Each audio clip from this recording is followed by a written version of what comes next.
How a helpful reaction became unavoidable. At first, it felt like relief, a reaction that worked so well it removed uncertainty from an entire system. Once adopted, no one wanted to go back. The improvement was so immediate and so clean that the idea of returning to the older, harder way of doing things felt not just unnecessary but irrational. To understand why this matters today, we need to look at how help turns into dependence. When chemistry solves a problem cleanly, it earns trust. When it keeps working, it earns reliance. And when reliance deepens, alternatives quietly disappear. The transition from useful to essential happens without a visible threshold. There is no moment where someone declares the reaction mandatory. It simply becomes the only thing left standing after everything else has been allowed to atrophy. The reaction began as an improvement. It reduced effort, increased consistency, smoothed outcomes that once required skill or judgment. Chemistry offered a shortcut that felt responsible, even necessary.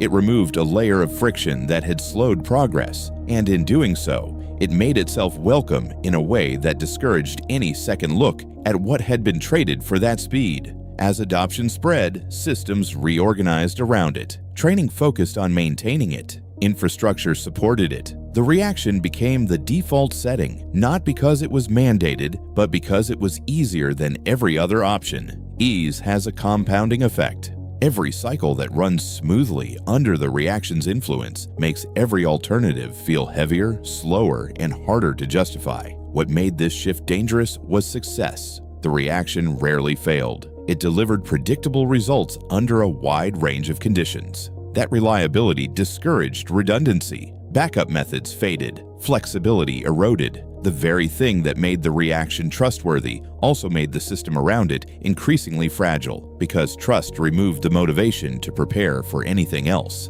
This is where the story begins, with a helpful reaction that solved its task so effectively that it stopped being optional. A chemical solution that quietly crossed the line from assistance to inevitability, reshaping the system around its continued use. As reliance grew, the reaction began shaping behavior in subtle ways. Decisions were made assuming it would always be available. Planning shortened. Risk tolerance shifted. Chemistry quietly rewrote expectations. People stopped designing for failure because the reaction had made failure feel theoretical. The possibility of disruption was acknowledged in principle but dismissed in practice because the chemistry had never given anyone a reason to worry. Because the reaction reduced uncertainty, systems stopped preparing for variability. Edge cases were ignored. Rare failures were dismissed as anomalies. The chemistry worked often enough to justify complacency. That complacency was not careless, it was rational given the evidence, and that is precisely what made it so dangerous. It was earned by real performance, which made it almost impossible to challenge. This is where early tension emerged. The reaction was now performing more than one role. It solved the original problem,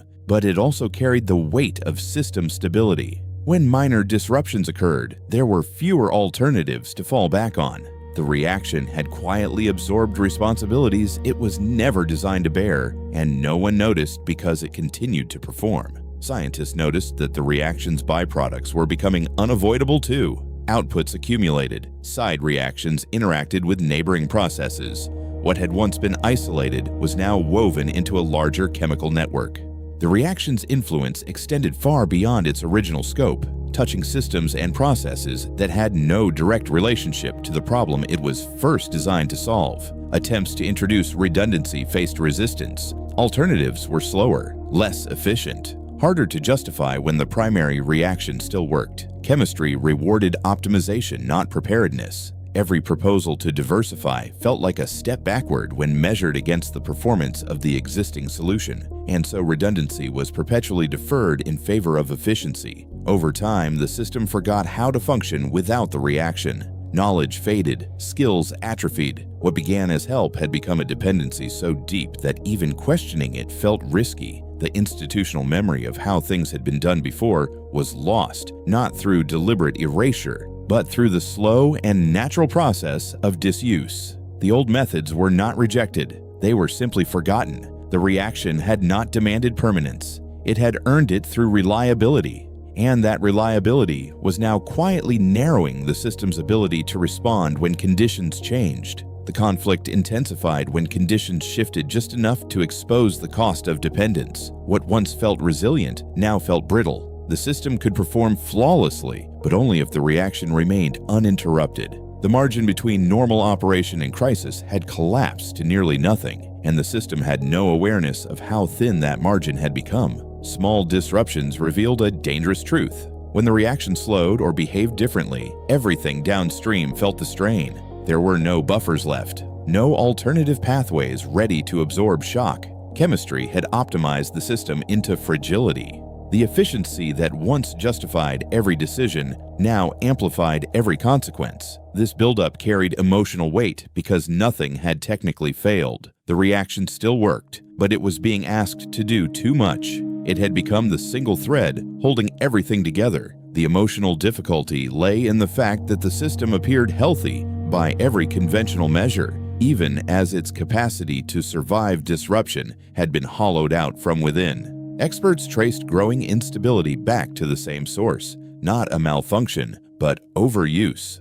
The helpful reaction had been scaled far beyond its original intent. Chemistry was now enforcing limits the system had forgotten existed. The reaction had never promised to carry the weight of an entire infrastructure. That burden had been placed on it incrementally, one optimization at a time, until the load exceeded what any single pathway could safely bear. Attempts to adapt exposed how deeply unavoidable the reaction had become. Replacing it required rebuilding foundations.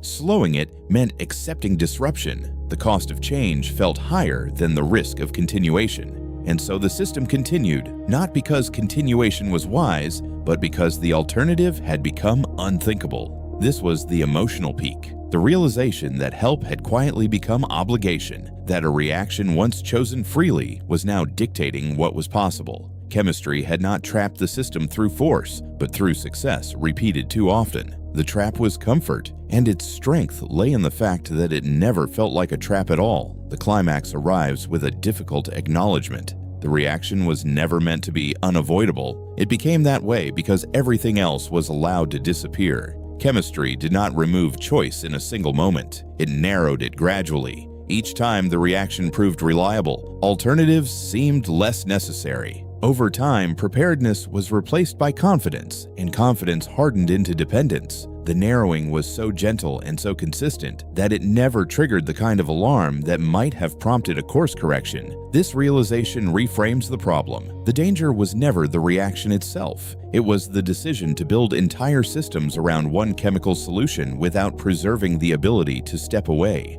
Help turned into obligation when resilience was traded for efficiency. The exchange happened in increments too small to notice and too reasonable to question, until the accumulated weight of those increments became immovable. The resolution lies in rebuilding optionality, reintroducing redundancy, valuing slower, less efficient pathways that exist purely to preserve freedom of response. Chemistry becomes safer when it is not the only answer available. The goal is not to abandon what works, but to ensure that what works does not become the only thing that can. This story is not about rejecting effective reactions. It is about remembering that usefulness should never eliminate choice. A reaction that cannot be paused, replaced, or questioned has already grown too powerful. Understanding how a helpful reaction became unavoidable gives us a chance to prevent the next one from doing the same. Because chemistry always rewards repetition, the responsibility lies in deciding when repetition has gone far enough.